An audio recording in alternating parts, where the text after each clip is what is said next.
What's up, guys? Welcome to the channel, and today we are going to discuss on our workout sessions, how effectively we can hit our sessions. तो हमें ये समझना होगा सबसे पहले कि हम कोई भी वर्कआउट सेशन करने के लिए जाते हैं तो उसे किस तरीके से हम 100% उस वर्कआउट सेशन को हिट कर सकते हैं, राइट? तो वो करने के लिए हमें कौन सी ऐसी चीज़ें हैं जिनके हमें इस्तेमाल करना चाहिए या हमें हमारे माइंड में रखना चाहिए एक जिम में एंट्री करने के बाद।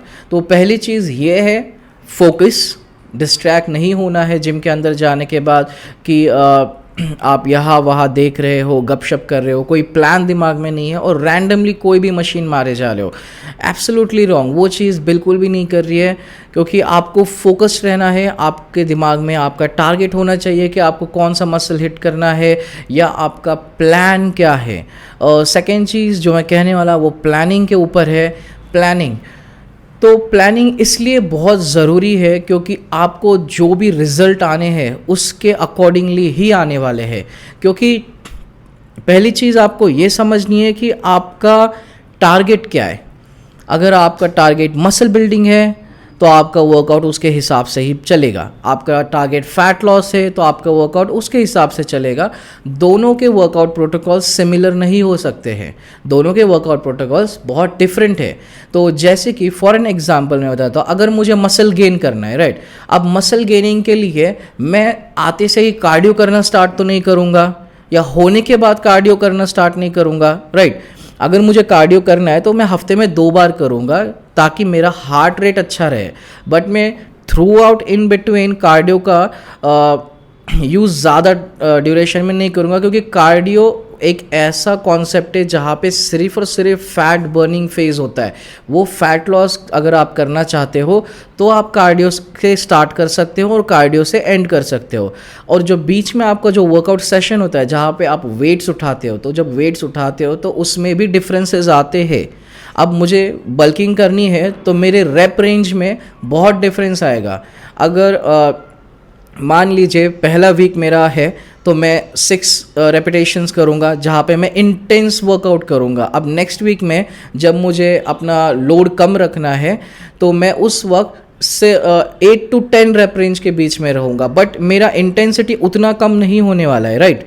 बस मैं जॉइंट्स को हेल्दी रखने के लिए थोड़ा सा इंटेंसिटी कम करूँगा। बट यही चीज़ अगर मैं फैट बर्निंग फेज में करूँ तो मेरे ऊपर बहुत लोड आएगा। वाई? बिकॉज मेरा कैलोरी इनटेक उस वक्त बहुत कम होता है। बल्किंग में कैलोरीज बहुत ज़्यादा होती है, तो you have that energy, you have everything around you. But जैसे आप फैट बर्निंग फेज में होते हो सारे चीज़ें कट डाउन होते हैं, आपका बॉडी धीरे धीरे धीरे स्ट्रेस में होता है, तो आपका वर्कआउट इंटेंसिटी उस हायर लेवल पे नहीं रहेगा जैसा आप बल्किंग में होते हो। ऑब्वियसली इंटेंस रहेगा बट नॉट लाइक बल्किंग। थोड़ा थोड़ा आपका इंटेंसिटी कट डाउन होगा, कार्डियो पे बहुत ज़्यादा फोकस होगा। सो यही 2 चीज़ों को हमें ध्यान में रखना है कि हमारा टारगेट क्या है, उसके हिसाब से ही वर्कआउट होगा। अगर ये आपने दिमाग में रखा और आपने आपके सेशंस को हिट किया, then you will get 100% out of each session. Why? Because now you know what you want to do in the gym. Focus बहुत इंपॉर्टेंट है। प्री वर्कआउट लीजिए, बायोइनटेक का कंज्यूम करिए, मैं कर रहा हूँ। Out of nowhere I am suggesting pre workout. Why? Because I have been using it and उसके रिजल्ट्स अच्छे हैं। So anyways, coming back to the topic,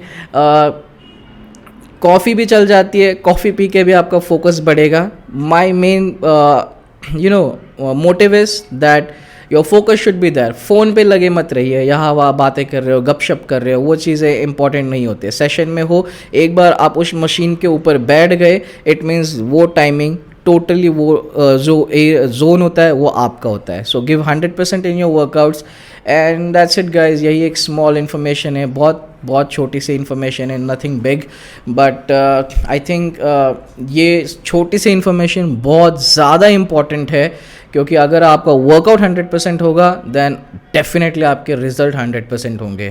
so that's it for today and see you next time.